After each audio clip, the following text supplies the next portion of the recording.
Sistema circulatorio de la materia de anatomía, impartida por el profesor Osiel Añorbe. Arco de la aorta. El arco aórtico, tradicionalmente callado aórtico, es un segmento de la arteria aorta situado entre la aorta ascendente y descendente. Inicialmente está en un plano anterior y luego se vuelve lateral a la tráquea. Arteria aorta abdominal. La arteria aorta está dividida en tres partes: arco aórtico, aorta torácica y aorta abdominal.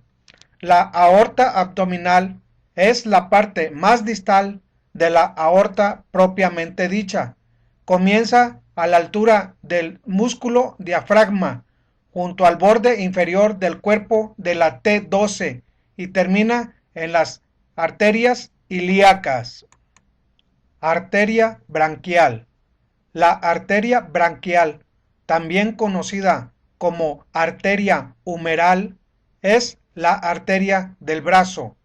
Es la continuación de la arteria axilar, que cambia de nombre a branquial o humeral desde el borde inferior del músculo pectoral mayor después de cruzar el músculo redondo mayor.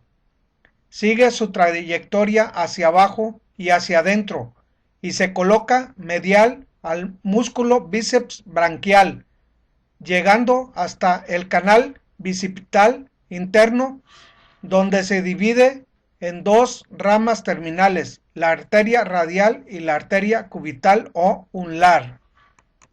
Arteria carótida. Hay 4 arterias carótidas, 2 a cada lado del cuello. Las arterias carótidas internas, derecha e izquierda, y las arterias carótidas externas, derecha e izquierda. Estas arterias transportan sangre oxigenada del corazón a la cabeza y cerebro. Arteria cubital.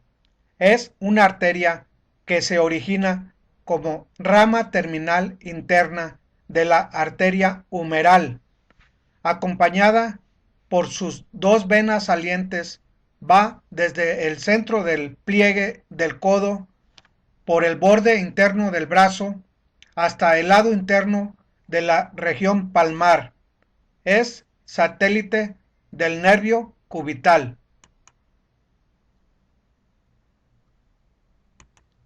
Arteria femoral.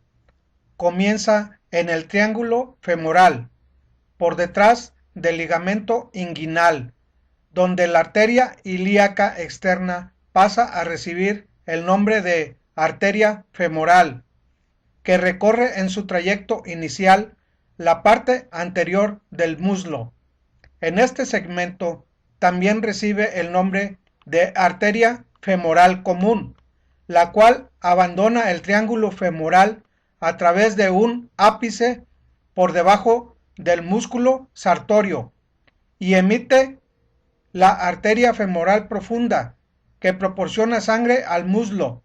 Tras ramificarse la femoral profunda, pasa a recibir el nombre de arteria femoral superficial en la jerga clínica. Debido a su trayecto superficial, continúa su trayecto por la parte anterior del muslo, a lo largo del fémur, para proporcionar sangre a las arterias que circundan la rodilla y el pie, y se dirige luego hacia atrás para entrar en el conducto aductor. Arteria ilíaca común.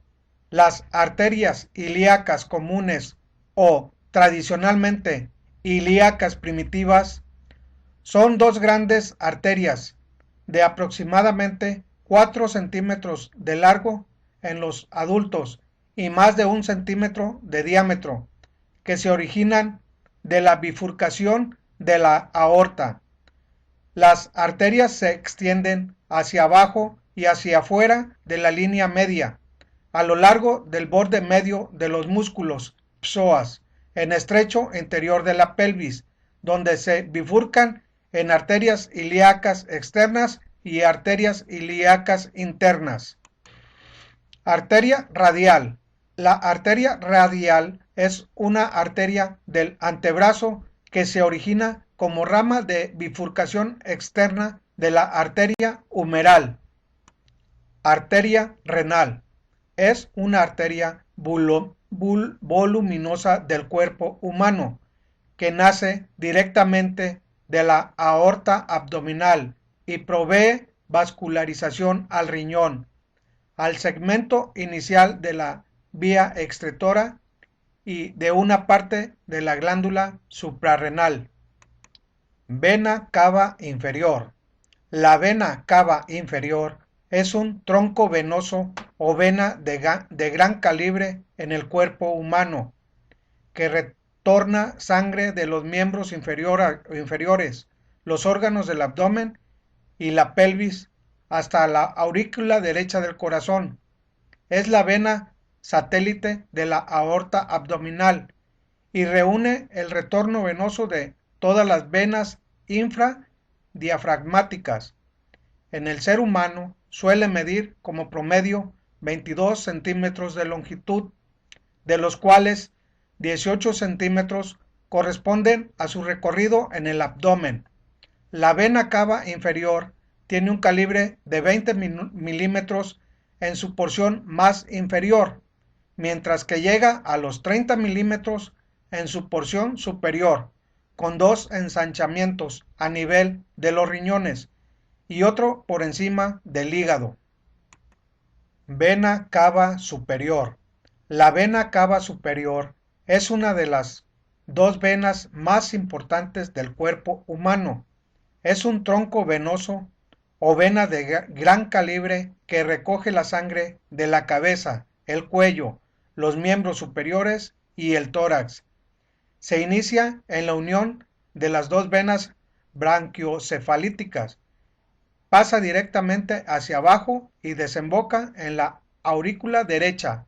Retorna la sangre de todas las estructuras que quedan por encima del músculo diafragma, con excepción de los pulmones y el corazón. Vena diafragmática izquierda. Son pequeñas venas que drenan sangre del pericardio y el diafragma hacia la vena brachiocefálica izquierda. Son venas combinantes de la arteria diafragmática superior. Vena renal. La vena renal es la vena que drena sangre venosa del riñón, así como del tejido adiposo que lo rodea, de la glándula suprarrenal y de la parte superior del uréter. La vena renal derecha suele tener un corto trayecto hasta vaciar en la vena cava inferior, mientras que la vena renal izquierda, más larga que la derecha, describe un trayecto oblicuo de unos 7 milímetros, a lo largo de lo cual cruza la cara anterior de la aorta abdominal.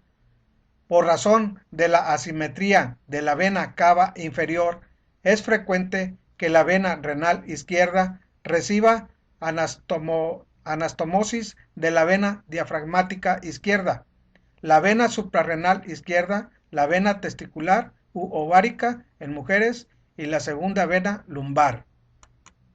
Vena suprarrenal izquierda.